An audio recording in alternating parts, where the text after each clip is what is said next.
Kalen had been many things in his life: soldier, wanderer, survivor, but never had he been a guest within the crystalline chambers of an alien princess. His capture had not come with chains, but with silence. The Orlith Empire, beings of radiant skin and eyes like polished jewels, had found him adrift after border wars, a lone Terran drifting in a ruined pod. Instead of discarding him, they brought him to their capital city of Lytherine, where walls shimmered like prisms and towers bent sunlight into rivers of color. And there, among all their glittering cruelty, stood Princess Serenia, daughter of the Empress, destined heir to the Amethyst throne. She was unlike the courtiers that laugh at Kalen's scars. She watched him with unnerving stillness, as though she could peel away his silence and read the marrow of his thoughts. When her mother decreed he would stay in her household, half guest, half prisoner, Kalen said nothing. He had survived worse fates. But he never expected the night when vulnerability would betray him. He had slept in the chamber they gave him, stripped of weapons, stripped of armor, stripped of all the shells that made him soldier instead of man. He lay bare under alien starlight that filtered through crystal walls. For the first time in years, he let exhaustion pull him into a dreamless sleep. And when he woke, he was not alone. Serenia stood over him. No crown adorned her head, no jewel cloak hung from her shoulders. Only the fire in her eyes blazed. "Human," she whispered, her voice as sharp as glass, "you sleep as though unafraid. Do you not know how fragile you are here?" Her gaze was not mockery. It was hunger, curiosity laced with something deeper, something he could not name. Her eyes burned with secrets untold. Middle. The days that followed grew stranger. Serenia summoned him often, not as a servant, not as a pet, but as a presence she seemed unable to ignore. At feasts, she watched him in silence while the courtiers mocked.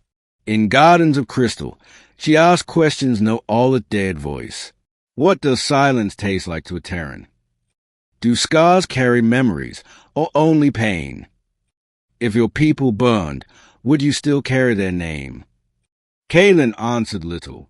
His silence frustrated her, yet it fascinated her more. The court whispered that their princess had grown obsessed with a mute human, but none dared confront her. One evening, beneath the glow of twin moons, she dismissed her guard and led Kalen into the Hall of Reflections, a chamber where the walls themselves remembered echoes of past. There, she revealed what no one else had seen. Pulling back her gown, she showed him a mark etched across her chest, spiraling downward with light that pulsed faintly like a heartbeat. "This," she said, "is my curse, the sigil of Dominion. They say it is proof I was chosen to rule.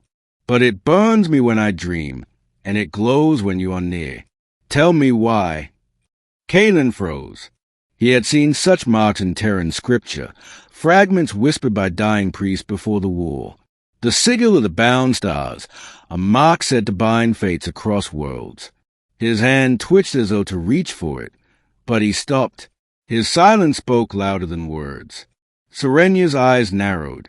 "Always silence," she whispered. "But I see the truth in your gaze. You know what this is, and you know why it wakes when you are near." For the first time, Kalen lowered his head, and softly, almost painfully, he said, "Because it does not belong to you alone. It belongs to us both." Her breath caught. Secrets long buried surged to the surface, and for once she could not mock him. Rising conflict.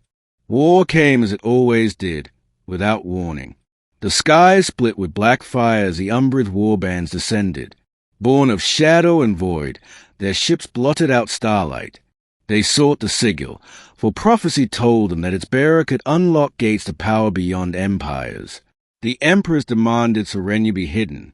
Kalen was cast aside, unarmed, watched by guards. But fate was never kind to chains. In the chaos of battle, Serenia fled through holes that cracked beneath enemy fire. Her mark burned with searing light, guiding her against her will. And when she stumbled into the forgotten dungeons below the palace, she found him, a silent human, still guarded, still shackled. She did not hesitate. With her own hand, she shattered his chains. "If the mark binds us," she whispered, "then I will not face this war without you." Together, they ran through corridors of flame. The mark on her chest pulsed brighter with every step beside him.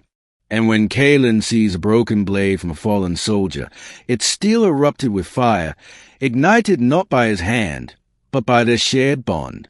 The soldiers who saw whispered in awe, "The human carries the princess's flame." Climax.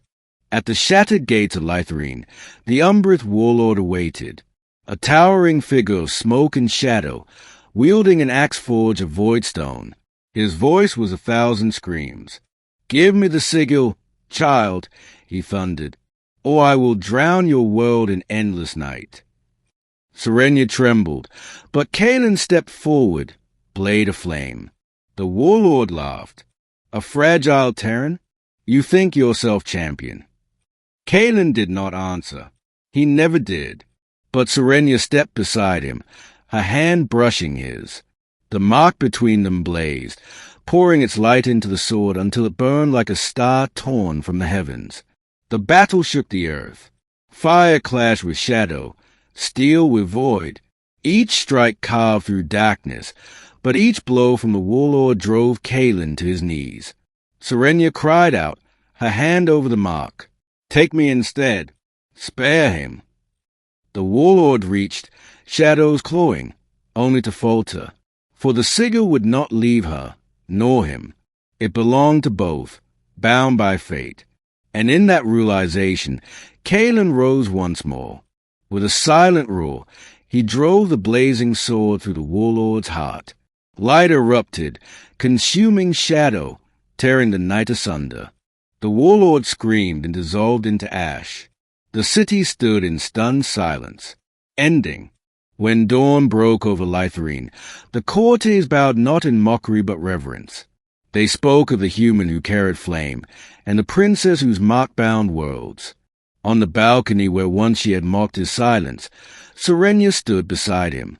The sigil pulsed softly, not with pain, but with peace. "You were always silent," she said, her voice trembling.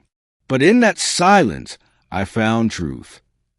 Kalen toned, his eyes steady, his lips finally parting. "And in your fire," he whispered, "I found home." For the first time, her laughter did not cut. It softened, warm and real. Together, they watched the suns rise over a city reborn, bound not by chains, not by conquest, but by a secret fate carved upon them both. And in the chronicles of the Olith, the tale was recorded, of the human who slept vulnerable, and the princess who woke him, not to mockery, but to destiny,